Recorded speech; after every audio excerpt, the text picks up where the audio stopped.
আজকে আমরা পুরুষদের যৌন স্বাস্থ্য নিয়ে হোমিওপ্যাথিক অ্যাপ্রোচটা ঠিক কেমন তার একটা সহজ পরিচিতি তুলে ধরব। তো চলুন আর দেরি না করে মূল আলোচনায় ঢোকা যাক। দেখুন, এই চিকিৎসা পদ্ধতিটা ঠিকভাবে বুঝতে গেলে আগে আমাদের জানতে হবে যে ঠিক কোন কোন মূল সমস্যা নিয়ে কথা বলা হচ্ছে। মূলত দুটি প্রধান বিষয়কে আগে পরিষ্কার করে বোঝা দরকার। প্রথমেই আসি, যৌন ইচ্ছার অভাব বলতে ঠিক কী বোঝানো হচ্ছে। সোজা কথায় এর মানে হলো সেক্সুয়াল অ্যাক্টিভিটির প্রতি যে স্বাভাবিক একটা আগ্রহ বা ইচ্ছা সেটা কমে যাওয়া। আর দ্বিতীয় যে বিষয়টা সেটা হলো স্পার্মাটোরিয়া, যাকে ধাতু দুর্বলতাও বলা হয়। মানে এক্ষেত্রে অনিচ্ছাকৃতভাবে বা নিজের অজান্তেই বীর্যপাত হয়ে যায়। আচ্ছা, তো এই সমস্যাগুলোর জন্য হোমিওপ্যাথিতে কি কি প্রতিকারের কথা বলা হয়, এবার সেদিকে এগোনো যাক। এই পর্বে আমরা দেখব যে এই সমস্যাগুলোর সমাধানের জন্য সচরাচর কোন প্রতিকারগুলোর কথা উঠে আসে। আমরা এখানে সেরা 5টি প্রতিকার আর সেগুলোর সাথে জড়িত নির্দিষ্ট লক্ষণগুলো নিয়ে এক এক করে কথা বলবো। তো আমাদের তালিকার একদম প্রথমে যেটা রয়েছে সেটা হলো অ্যাগনেস কাস্টাস। চলুন জেনে নিই ঠিক কোন ধরনের লক্ষণের ক্ষেত্রে এর কথা ভাবা হয়। এর লক্ষণগুলো বেশ নির্দিষ্ট।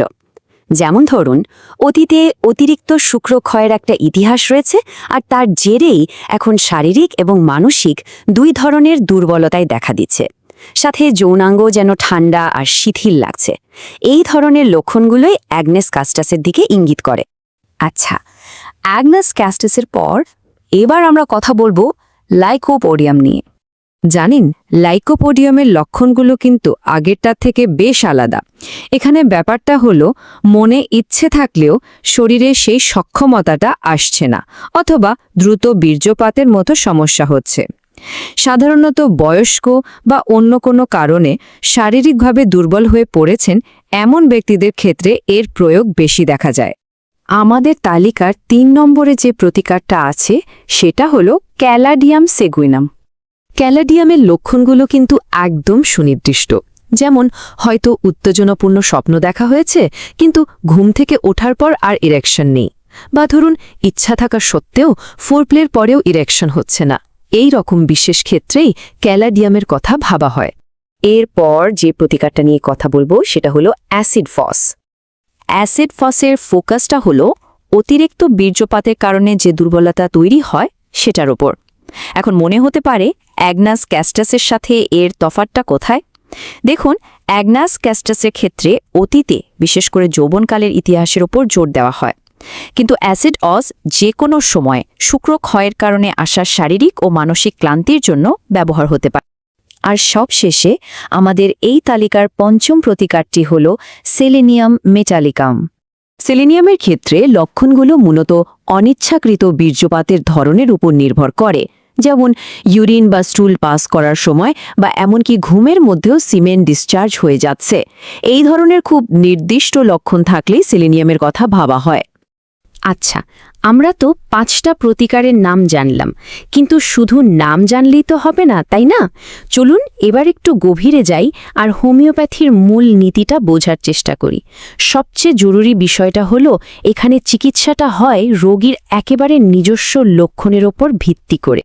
এই যে দেখুন, পাশাপাশি তুলনাটা দেখলেই ব্যাপারটা পরিষ্কার হয়ে যাবে। একদিকে অ্যাগনেস কাস্টাস, যেটা কিনা শারীরিক ও মানসিক দুর্বলতার জন্য, অন্যদিকে লাইকোপোডিয়াম, যেখানে মনে ইচ্ছা থাকলেও শরীর সঙ্গ দিচ্ছে না। তার মানে কি দাঁড়ালো?